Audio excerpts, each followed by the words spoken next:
everybody. My name is Ben Stapley. I'm the Weekend Experience Director at Christ Fellowship. I also get a chance to blog and consult about creativity, communications, and leadership at benstapley.com. But today, I'm joined with an incredible panel of people much smarter than myself. And we are talking about service planning. We're going to be talking about how to design incredible services week after week, year after year. And the thing I'm very excited about this conversation is that these are leaders who have skin in the game. These are people in the trenches of ministry doing this week after week. So you're not just listening from somebody pontificate from on high. These are practitioners of ministry. And so they're going to have tons of information to give us. Before we jump in and talk, I want to have them introduce themselves. Herodis, why don't you take us away and introduce yourself? Absolutely. Great to be here. My name is Herodis, and I am coming to you from Bay, Florida, home of Tom Brady and the Buccaneers, if you care. So I get to be the creative pastor at Grace Family Church. It's gfcflorida.com. And it's been an honor and a privilege to serve the Tampa Bay area with our fellow creatives here. My name is Jason Ritchie. I'm at Crossroads Community Church. We're in Vancouver, Washington. And while we're on the football theme, we're the home of Russell Wilson and the Hawks. Go Hawks. A Bible-believing Christian, great brother. But good. Really happy to be here today. Thanks, guys. Hi, guys. I'm Socrates Perez, and I'm at Saddleback Church in Lake Forest, California. It's in Orange County, and you should come visit because it's really beautiful, but probably after all the travel stuff. But I'm the worship pastor at our Lake Forest campus, and I get to lead our teams that put together weekend services every week. My name is Tanis, and I am the communication creative first impressions for our weekend services up at just south of Ottawa, our nation's capital. And for football, we don't really play real football, I guess. We have CFL, but go Red Blacks. It's a privilege to be here, and we're a multi-site church. And so we are planning that kind of thing in Canada, which is kind of a rare being. Cool. My name is Todd Galbraith. I'm here in the huge city of Greenville, South Carolina. I'm the worship pastor here at Relentless Church. Fun fact, Russell Wilson used to, when he was at NC State, I led worship at a church called World Overcomers. So he used to come to our 8 o'clock service every week. So I thought it was so cool to see this young kid coming to an 8 a.m. service every Sunday. So I see the Russell Wilson connection there, but love what I do, honored to do what I do and serve God's people, and honored to be on with such an amazing group of people today. It's incredible. Thank you, everybody, for joining. I feel spoiled to be learning from you guys, but more importantly, I love to share those spoils with others.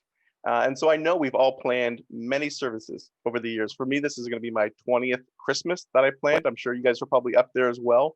And so the first thing I would want to talk with you guys and find out is, I'm sure over the years you've come up with best practices, tips and tricks to planning services. I'm sure you have a ton, but I'd just like to open up the forum and to say, what's one killer best practice you have for planning services that you'd love to share, especially for somebody who's starting on and doesn't have the years of experience that you have?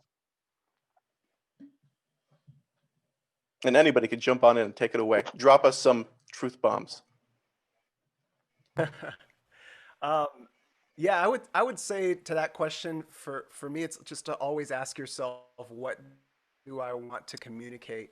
And how do I best ensure that people on the other side are hearing what I want to say? And so specifically, I think of this in two areas. There's the practical workflow of service planning and implementation. Obviously, we need to communicate among our teams really well.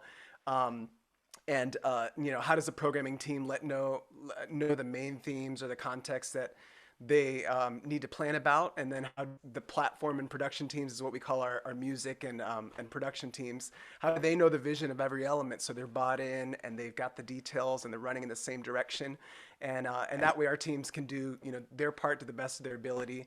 And answering that question results in effective ministry, but also fulfilling experience of serving for our team members. So communication is huge in that way, but really in just what we're planning and how we're leading our congregation in worship services has a lot to do with that communication as well. What are we trying to say to them, and how do we best ensure that they're hearing what we want to say? And our goal is to help people deeply understand, God's love and his goodness, and we want to help them celebrate that. So with all of our worship services, that's what we're centered on.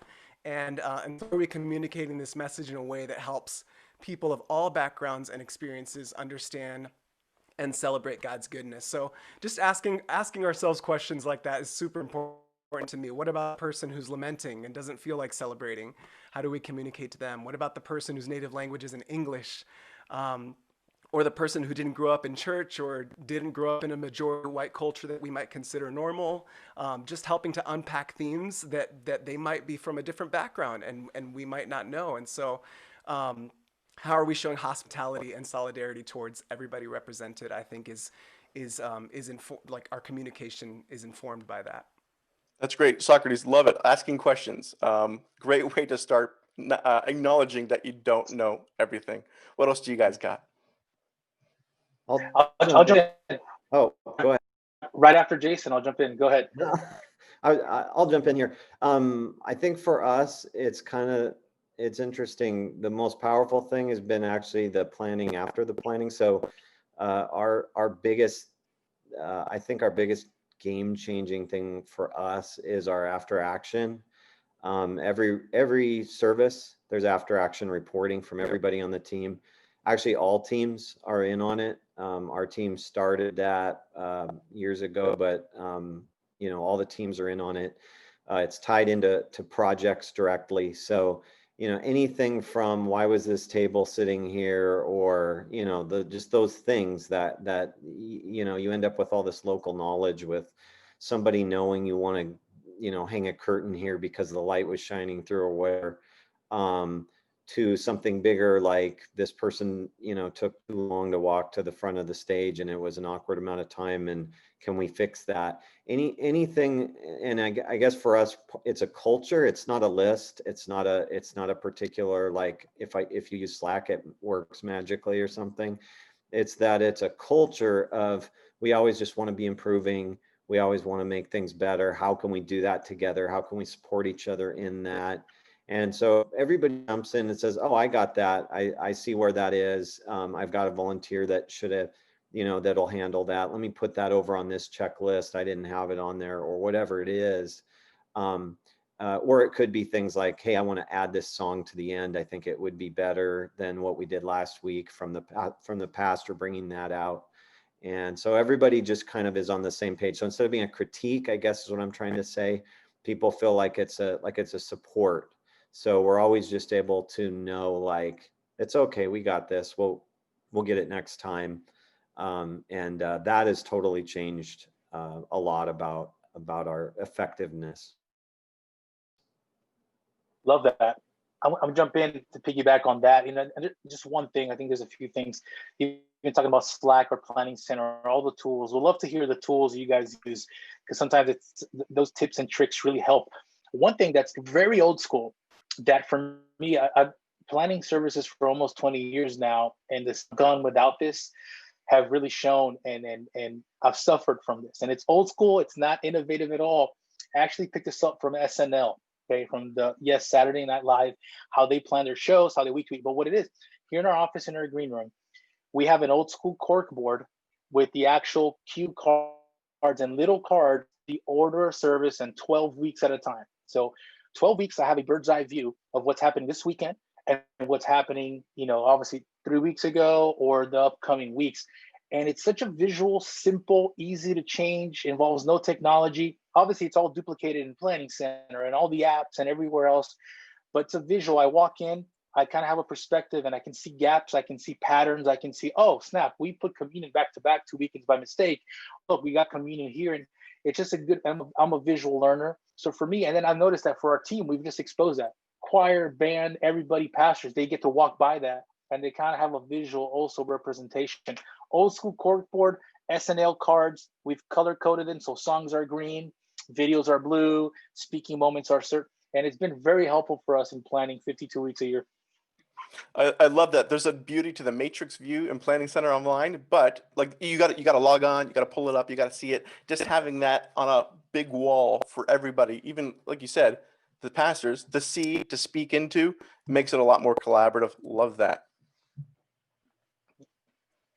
I'm going to go a little more nitty gritty, but we're not 12 weeks out, but we do plan our services, the themes of our series for a year. So every time we have a new series coming, about a month out, we plan a creative meeting, and we get our worship pastor, the creative team, the lead pastor, and anyone doing teaching in that series to sit down and go over a little survey of like, what's the vibe of the feeling? What are we going? What creative elements are we at? And we can kind of use that time to brainstorm together and to avoid the week of filming. Oh, all of a sudden we need, 5 jars of different colored liquid to add into this teaching moment, or we need a special song to go here. Anyone know anyone? And that ahead planning has really helped us be intentional with all of the moments in our services, and allowed us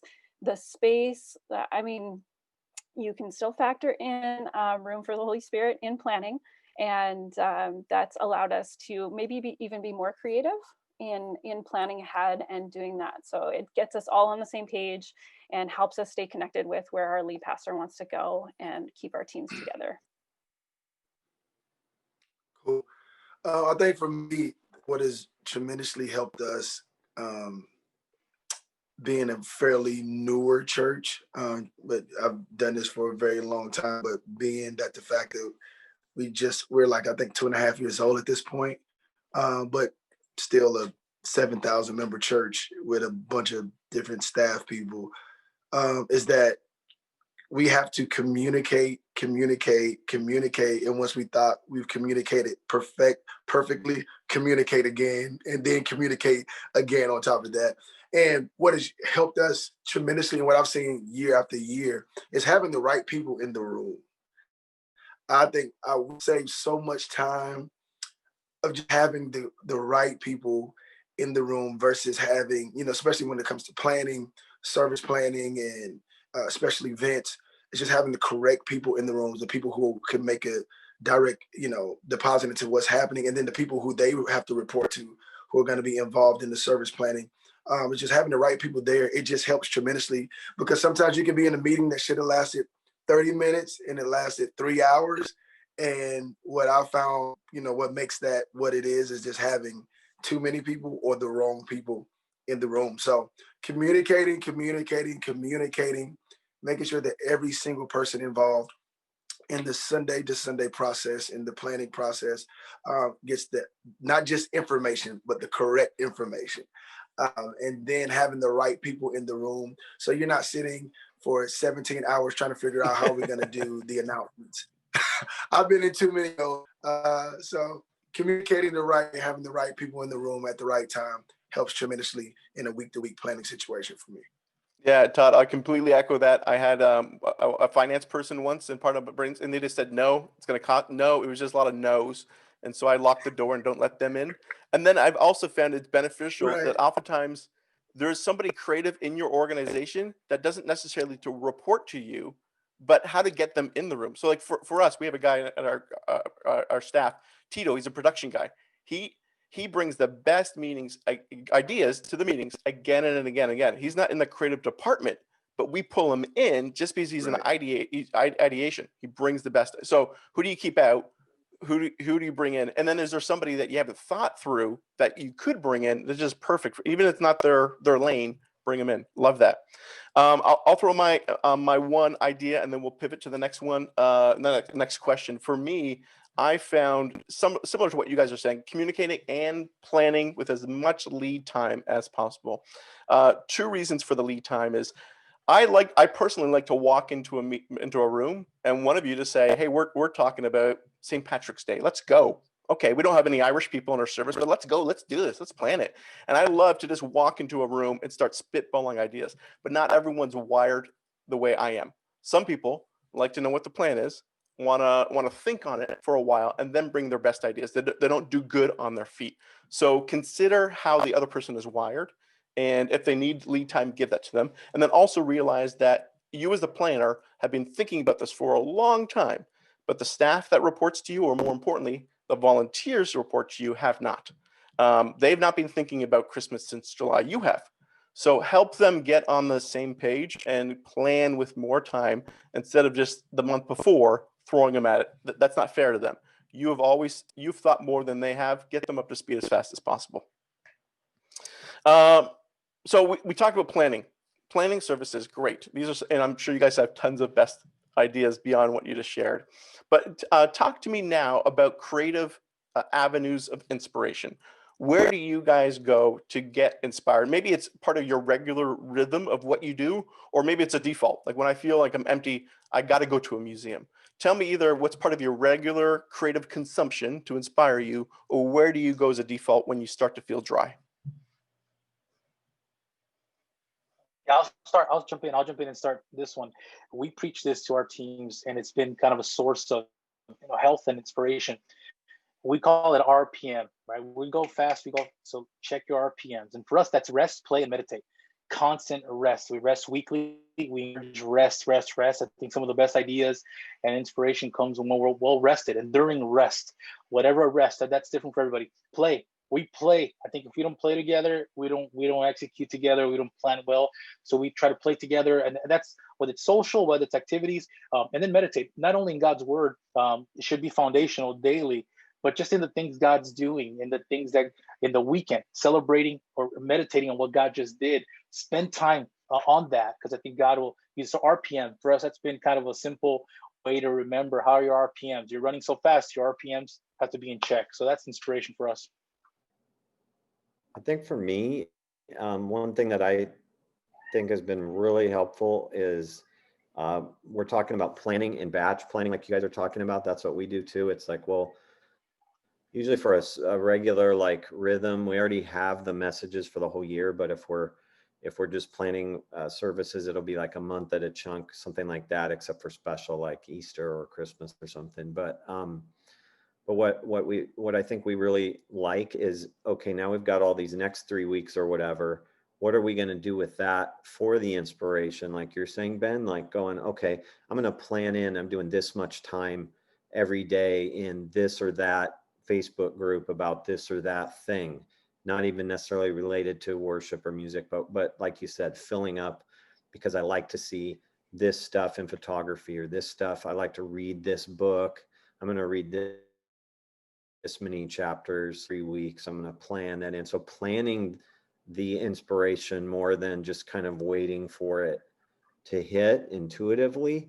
I think for us, especially if somebody's like an Enneagram 4, for the Enneagram people out there, if someone's so creative that they don't actually like plan it and say, you know what, I need to be doing A for my health, like you're saying, I need to do, B for my creativity, I need to do C for my work product. I think when we plan, we end up a lot healthier overall, but also more inspired more regularly, because we're just around stuff a lot more. We're exposing ourselves a lot more. Like if I'm writing, I'm going to write every week something. I'm going to push it out. It's just going to be that way. I'm going to write a bunch of bad stuff, and then I'm going to write something that I really like, or maybe somebody else likes. But I'm not going to do it like, oh, you know what, I feel like writing today. I just don't do well with that. I need to force myself into boxes to go, I'm going to do this on these days, and hopefully something inspiring is going to happen. I think this is a COVID blessing. Where we are in Canada, we're around the capital, so people are very conservative. I know that's kind of alarming for Canadians, but just contextualizing to our communities and paying attention to what is happening around us. We have a rural, we have a suburban, and we have a city central campus. So there's some differences there.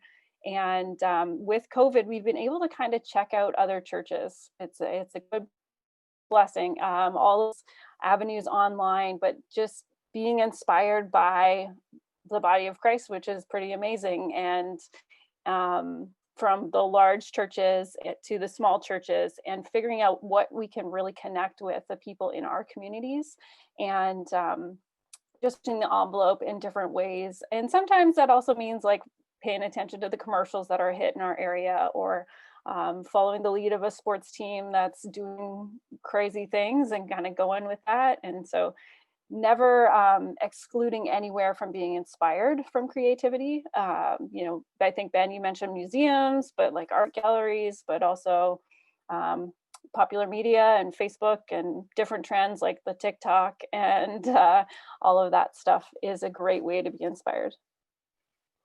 That's how I met Socrates and Todd, by the way, on TikTok. So they're legends. I'm not gonna tell you what Socrates was doing, but I won't expose him. I'll have to ask my kids. I'm too old for that.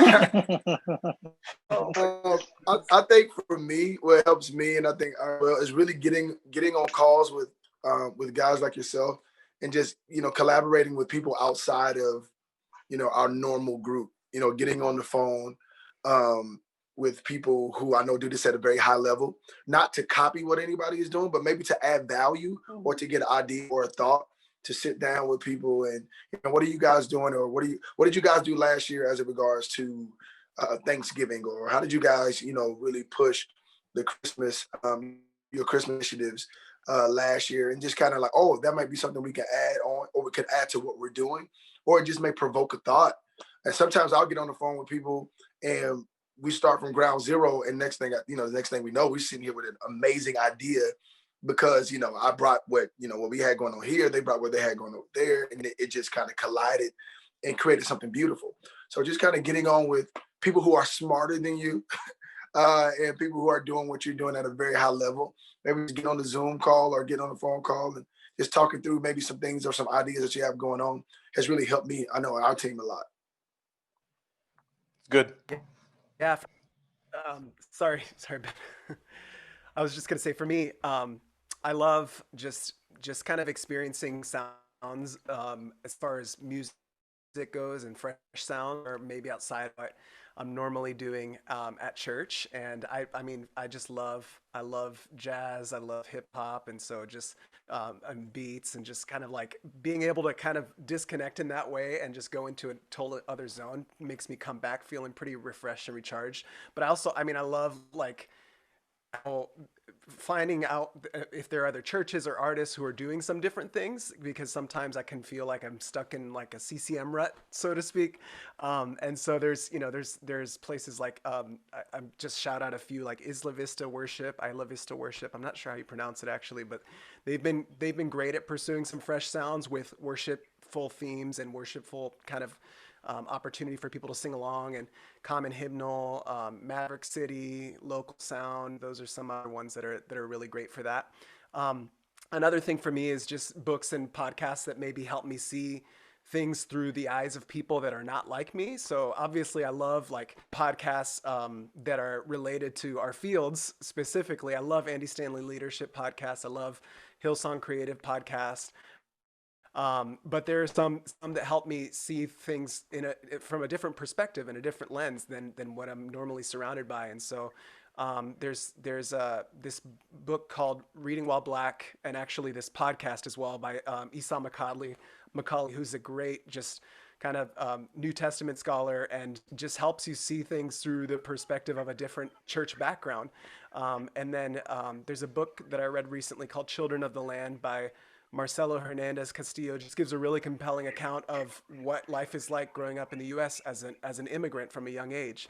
It's stuff that maybe, on the margins we can a little bit like we've heard about, but just kind of being able to dive into people's worlds, hearing stories from different perspectives just really helps you grow your empathy and your compassion as you're mastering and seeking ways to communicate well with all kinds of people. Socrates, I love that degree of intentionality you're talking about, right? Seeking out backgrounds, worldviews, opinions from other people, and forcing that into yours. If not, you're all going to live in our echo chamber of the algorithm and what Facebook is sending us, because we like something else that already enforces our preconceived notions. So I love you pushing yourself there. The one thing I found super helpful for myself, you talked about music. I have more of a video background. And so for me, I live off my Vimeo feed. So it's the channels that I subscribe to, and whenever they upload a new video, it's there. And so I can really tailor make that for the content that I want to pursue. I try to do 50-50, half of it church content and then half of it not. So I'm not just copying what other churches are doing out there or being exposed to what they're doing out there. And then the other thing I would suggest, especially if you're a smaller church listening to this, the one thing I made a mistake of when I got early in ministry was I was looking to see what the biggest church was doing, and I was trying to emulate that. And I was at a single site of 500, and it was just way above. We were trying to punch way above our weight class, and so I still look for to those whoever they are, right? Whoever the artist is, the top of their game, to be inspired by them, but then also follow ones that are maybe one or two steps up the rung from you. So it's not just inspiration, but there's also something that you can attain as well by saying, hey, I think we can take that next leap and tackle that based upon what I've seen. And then beyond the Vimeo feed, the last thing is I have found with my teams, I created a document, just what we did here, and said, where do you get inspired? Because man, I would love to be as creative as Todd was. Well, maybe I don't have all the gift mix that he does, but if I follow the things that are inspiring him, they'll inspire me, and it helps you become artists that you want to be by following other artists. So we shared that, and it's kind of unearthed a mine of gems of creative and inspirational resources. So I encourage that for those who are listening as well. If you've never done that, share that with your teams, have them share, and cross collaborate and learn from them as well. We're going to jump in. We talked about. Man, I had a question. Do it. I did just connecting 1 and 2 here. What are some best practices for you guys in documenting just kind of what you mentioned with Vimeo? How do you archive? Because like I said, when we're rested and playing, and where do you put those ideas? Because sometimes you see something, you like something, and you forget it, and it's gone in the creative abyss. How do you guys keep? Is it a notes? Is it on an Evernote? Any best practices there? I'm always curious. I live off my Google Docs. I live off my Google Docs, just in their ability to link to each other and to highlight other people and tag them if I find it super helpful. But you're right, Erdis, beyond how, like there's 1,000 different ways. Just doing that in and of itself is beneficial because oftentimes it just goes into the ether, right? And then you can't recall it. And where was that link? So just putting it down somewhere, I think, is half the battle. Yeah, totally. I'm taking notes now too. I was gonna say too, just the notes app has become I've tried lots of different things. That's become the biggest thing for me. Just anytime that I'm trying, it's hard, right, to find the balance between like being in the moment, being present, and then also taking notes. So when I'm reading books, if it's just like I'm underlining it or I'm highlighting it and I just kind of keep moving on, I've tried to just build this practice of when I get to the end of a chapter, like stop, take some notes, like have it there, searchable and easy. So when I'm talking about hospitality and solidarity in our planning to our team, I know when I read that, I'm just going to search solidarity, and I found the book that I was reading about that. It gives me some context. So I love that simple tool.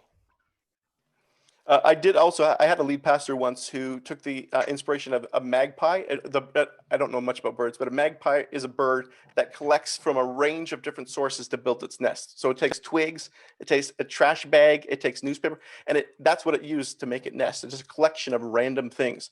And so he said, if you ever have a creative idea, just tag it in the subject line, magpie, and then what it is. And then I can go back and search on it. So I thought that was helpful for him. He had a key word that if you're going to send me a creative idea, just put magpie before, because that's how I think in relationship to this.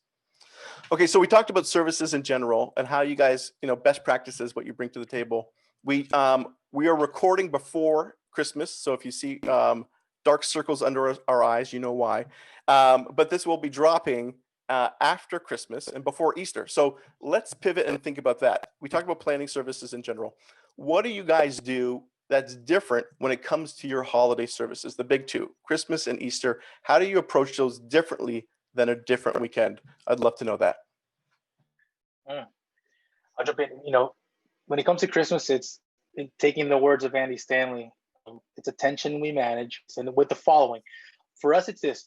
When it comes to Christmas and Easter, you kind of don't mess with Christmas and don't mess with Easter. There are certain expectations and things that people, secular, non-secular, alien, not alien, there's an expectation. With that said, I'd like to always hit the reset button and not bring kind of the curse of knowledge, the church baggage that maybe I bring. I'm a pastor's kid. I grew up in church. I know Christmas. I've seen it done in flannelgraphs. I've seen it done in holograms. I mean, so I have baggage. So hitting the reset button and trying to figure out what that expectation is from the person who's never stepped foot. This is their first time maybe coming back in years. So just really trying to do that. Difficult sometimes, but sense of pop culture, of trends, sense of really getting to know some people at the gym or at the coffee shop, what they're talking about, what's the felt need, but really trying to hit that reset button without messing up, right, the simplicity of the gospel and what we're trying to do in these seasons. So sounds basic, but that's it.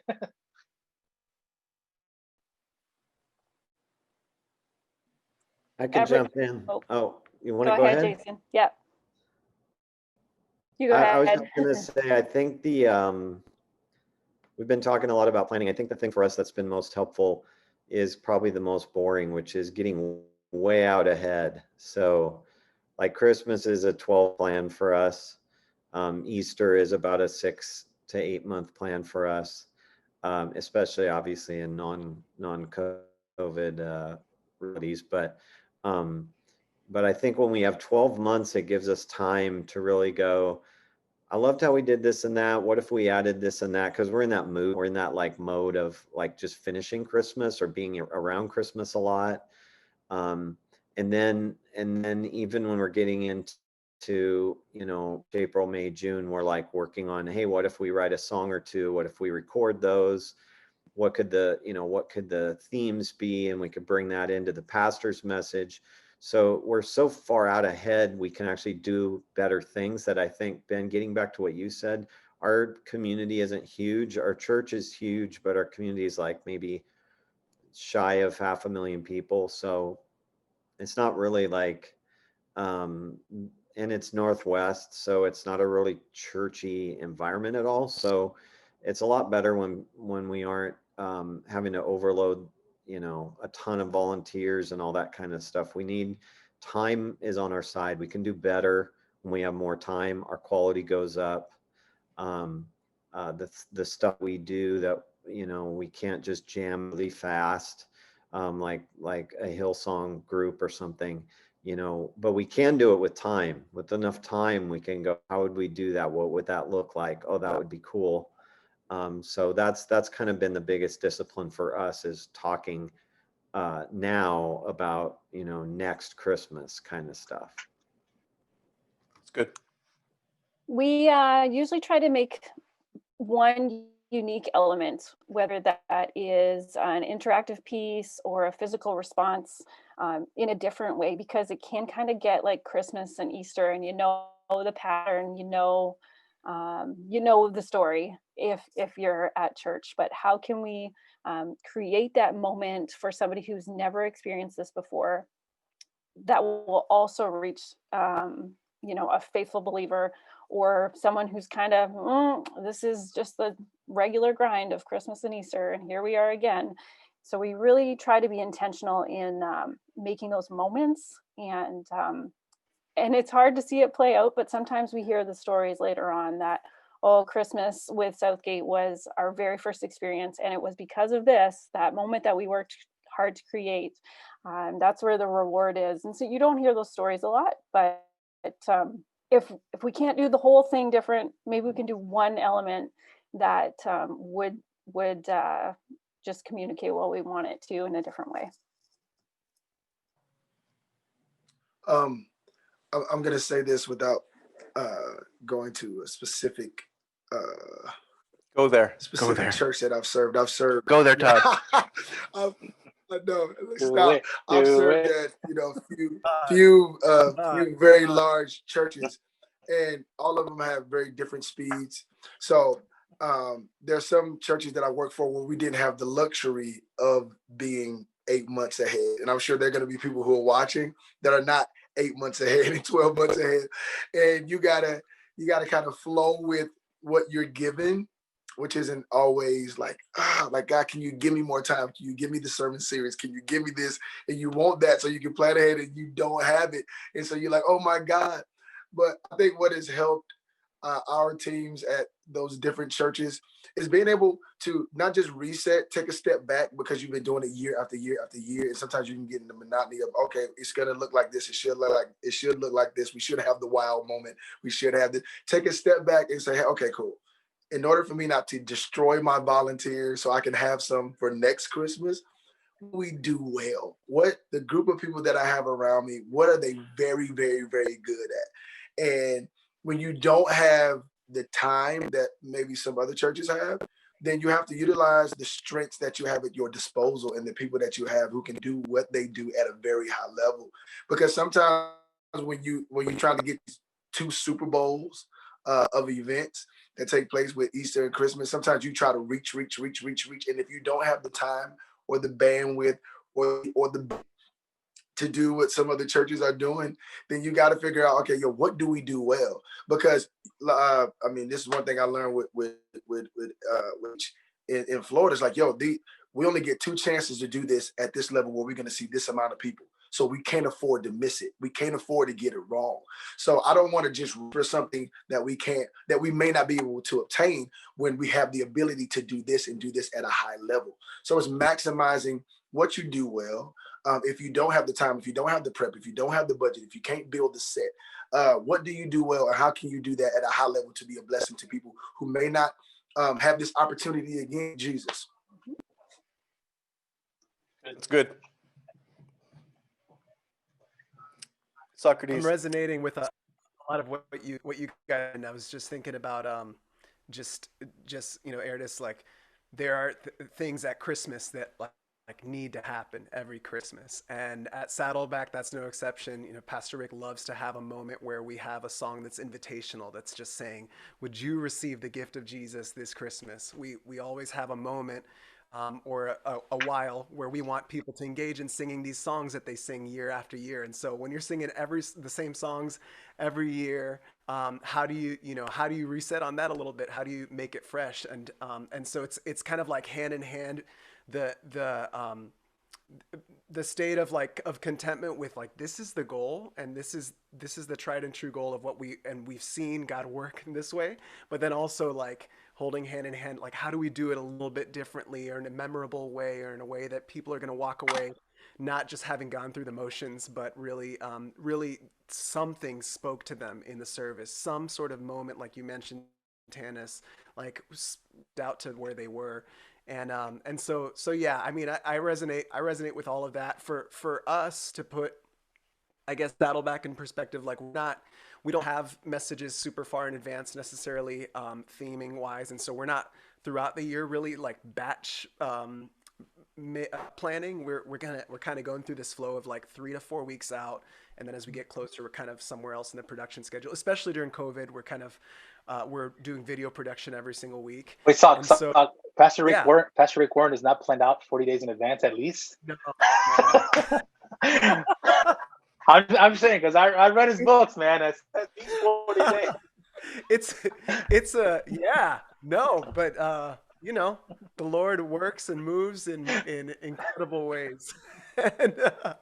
But with Christmas, what I was getting at is that with Christmas we do that. Like we think, I mean, most churches, they're thinking about it in October, and we are as well. And so in October, where this year in particular, like we kind of batch planned the whole month of December, because all of that is Christmas for us.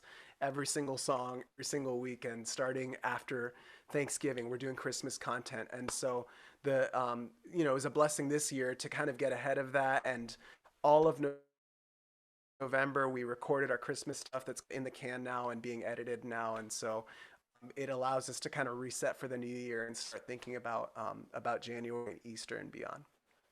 Socrates, I love that. One of the things I've tried to get rid of for the past like 20 years is candle lighting while singing Silent Night at the end of the Christmas service, because as a creative, I just want to do something different. But at the end of the day, why am I going to trade a great idea for a good idea? Every year, I'm like, I can do better, and I don't come up with anything better, and I do it again and again. So yes, if it's a great idea, do it again. Hey, Ben, for us in Miami, for a season, it used to be Christmas shoes. We couldn't get away from Christmas shoes, man. Yes! No. Yeah. Like, dude. I twitch a little bit. I twitch now when I hear it, but Anyway, PTSD, man.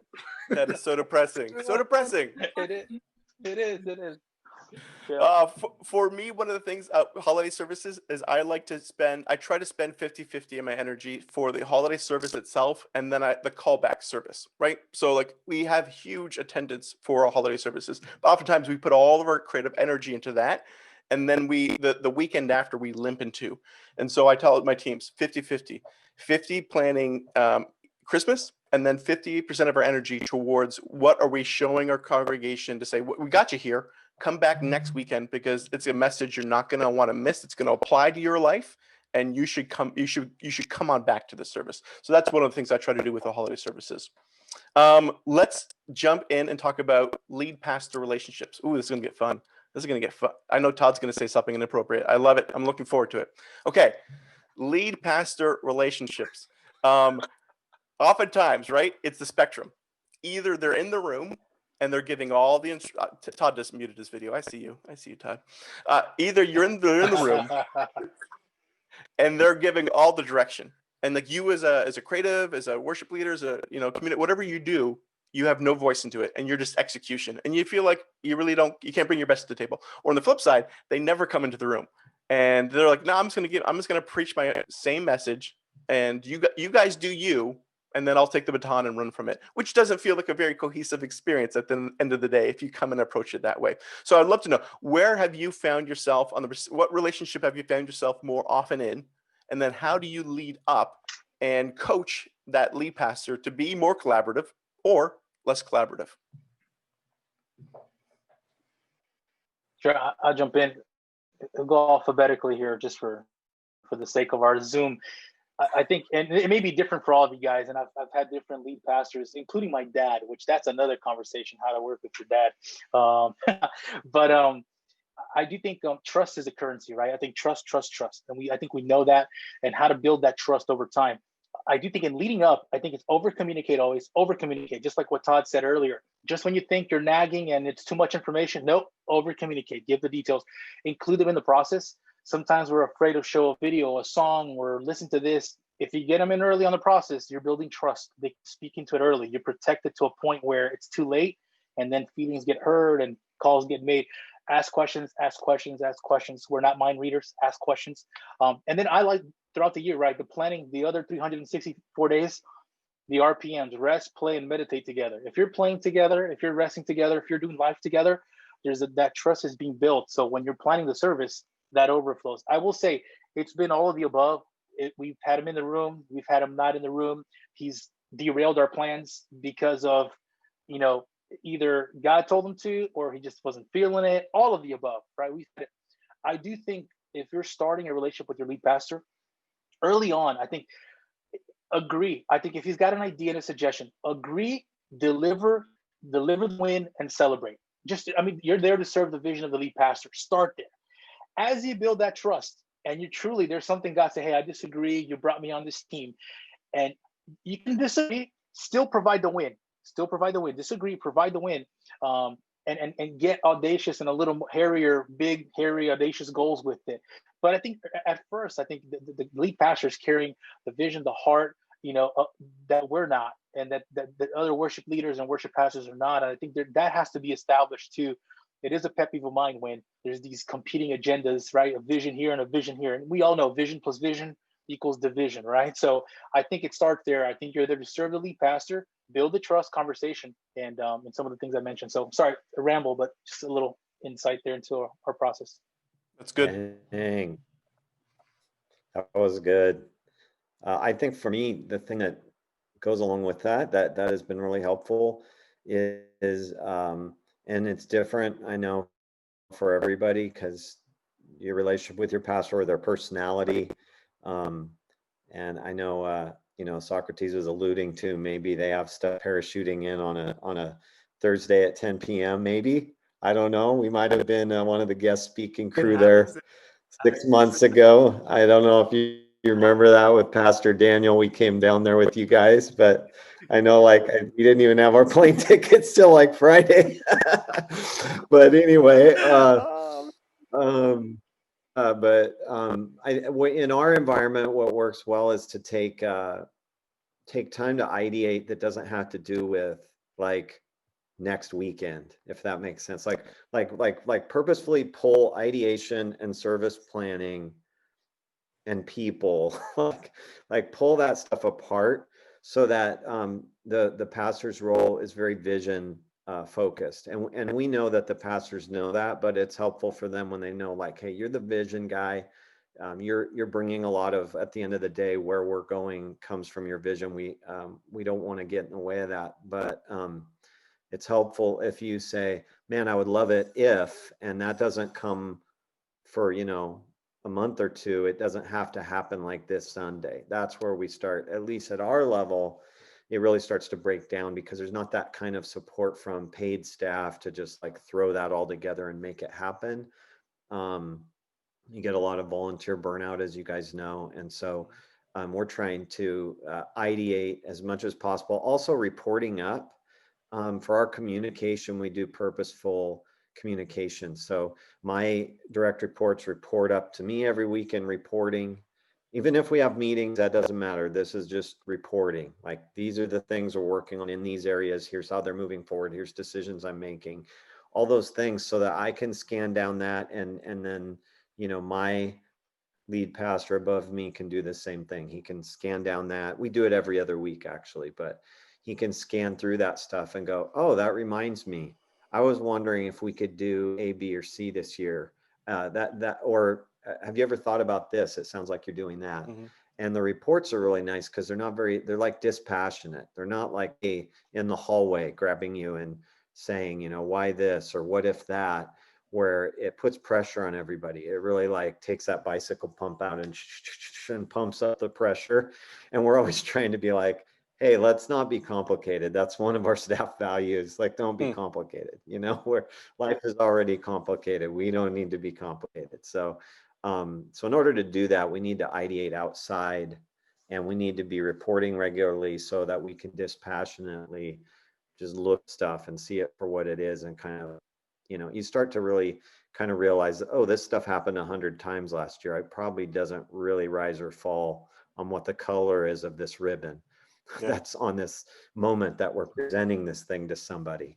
Like, that probably didn't really matter, because I've done 200 ribbons now in the last 20 years. So probably, I need to care about other things, that kind of stuff. That's good, Jason. I'm going to go back to the trust. That's what I had. I'm very fortunate to have a high level of trust with our lead pastor. And so that is super key. And if you're just starting to build that trust, I think as a creative, taking their idea and making it better if you can. How can you add value, and how can you almost play the improv game? Yes, and so you take their idea and like add on your little touch there, and that can really help. But a super practical tip is to do what you say when you say you're going to do it. So if you're showing that you want to take their idea and make it better, do what you say when you say you're going to do it, and that will start to build the trust and allow that space for him to lean on you for your gifts, and you to trust that God has given them a vision for something. And it's those small little steps that will build the trust to allow a really great relationship. Yeah, it sounds like trust is a big overall theme with all of us, and just building that, how that's just such an important currency to build and to develop. And for us, Pastor Rick, has a solid vision for what he wants our church to communicate through our worship services, and hearing from his heart about all that informed all of our planning. And those are those moments that we spend with him, just kind of hearing that and hearing from his heart are moments that we're taking notes all the time. We're just kind of like, because we want to be faithful to that vision and not drift from that. And that's a great way to build trust, right? So I would say he's involved in that way. But at the same time, in most instances, he's not generally prescribing detailed service elements and in the room for planning elements. When he does, though, which happen and sometimes happens last minute, we lead with a yes. That's a big mantra for our team: lead with a yes. And it's kind of like the yes and tenet. Yeah. Yes, like that's a great idea, and we'll accomplish that with joy. But when applicable, we can also say, here's the truth about what it takes and will cost.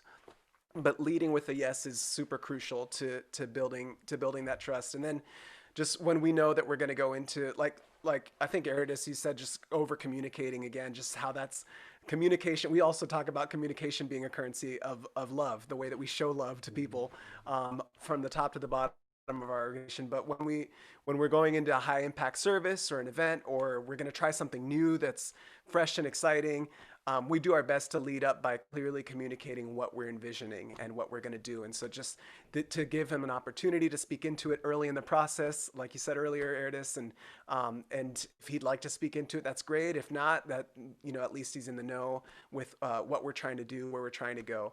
But just, yeah, those are just great ways to kind of build into that relationship with your lead pastor. Let me start here by saying that I love every pastor that I've worked for. I appreciate them. I honor them. But so I work for pastors. I've worked for pastors who did not care, who were not involved. I mean, they cared. It was like, yo, let it be great. Let it draw people to Jesus. And hey, man, do what I pay you to do, what I trust you to do, and what I believe that you can do at a very high level. Do that. And as long as it's amazing and consistent and it's Jesus-centered, I'm not bothering you. That has always been great. Then I've worked for pastors who want to be intricately involved in every single piece of every single piece. And what has helped me, especially the older, sorry, I almost destroyed this whole situation. But the older that I've gotten, I've learned how to tell the truth in love, and that's all. And that has to be built on the foundation of the relationship that you have with the senior pastor. And I'm very passionate about being a worship pastor, about having a really good relationship with the senior pastor. I believe that they coincide. You have to have a very good relationship with the senior pastor, being the worship pastor, and you know, I'm the guy that has to have the hard conversation. And I'm built for it now, for where I am. And so I'm the guy like Socrates was saying, like, hey, I'm gonna tell you, you do need to understand that this is going to take this, and this is going to cost this, and this is going to make everybody want to go bananas and go eat chocolate candy for the rest of their lives. Like that's the cost in it. I'm the person that I feel like I've mastered being able to tell the truth in love, and being in the right setting to tell the truth in love, and knowing that, you know, this may not be a staff meeting moment. This may be a, hey man, let's go grab some Five Guys and talk and chat about what this really looks like. Because, you know, the guys that I work for, sometimes they just want it done. And there are moments where they just want it done. They want this, and they're determined this, and you make it happen. And then there are times where you're able to say, hey, can we just look at this? I love your idea. I love what you're trying to do. But at the same time, this is stupid. It's really, really stupid. and that has been very successful for me on some levels, and it's almost got me fired on some. But we always get back around the corner and say, hey, man, I appreciate you for telling me the truth. But I'm just like, I think because church sometimes can be just this big facade sometimes of everybody, especially when it comes to senior pastors, like everybody's trying to make it happen. And then you leave the meeting and everybody's having a backdoor conversation about, man, that was dumb. Why are we doing? And so if no one has the ability to be able to say, hey, pastor, have we thought about it this way? I know this is what you're trying to do. And so I'm that guy. I've been the guy that can say, hey, have the hard conversations, but have them in love with honor and respect. And over some fries and a burger, it always helps at the same time. But sometimes you got to have the car. So, you know, when you don't want to forsake having an amazing event because somebody was scared to have the hard conversation. And yeah. I think sometimes you, especially being in the capacity of leadership that we're in, sometimes you got to step aside, you know, have a little tough conversation to get them sometimes to see a different perspective. And a lot of times I've seen that they've honored that, they've appreciated it, been a little mad at the beginning, but a few days later, they appreciate, you know, like that was the truth. And you did it in love and you did it with honor. And that was the most important part. Yeah. What I hear you saying, Todd, is the old adage we've all heard, right? Publicly praise, privately critique. So don't throw your lead pastor under the bus with them in the room or with them out of the room. Just, you know, hey, Go to the, go to Right. the Five Guys, have that greasy burger, and then, hey, let's talk about that idea. That's super helpful. Right. For me, I think I've experienced more of the lead pastors who are not engaged. And so for me, it's been casting vision. This is what we want to do. And the big adage I use is it's a show and tell. Like, kindergarten, you just didn't come and tell. You showed and tell, because we're visual learners. And for me to get that lead pastor who may be a little disengaged and not on the same page, if I show him what I'm envisioning, it speeds up that process so much faster. It gets their buy-in, it gets them excited about what's happening instead of just verbally describing it. So it takes more work, right? To do a mock-up, to do a rendering, to make that artwork in advance. But that show and tell goes a long way to engage a disengaged lead pastor. Hey, we're at the end of our time here. You guys have done a phenomenal job. I encourage all of our listeners and viewers to follow these great leaders. If you haven't already, you will learn from them. I've learned from them. I encourage you to follow them and grow yourself as a leader. And tune back next month as we keep talking about creating incredible worship services. Thanks for joining.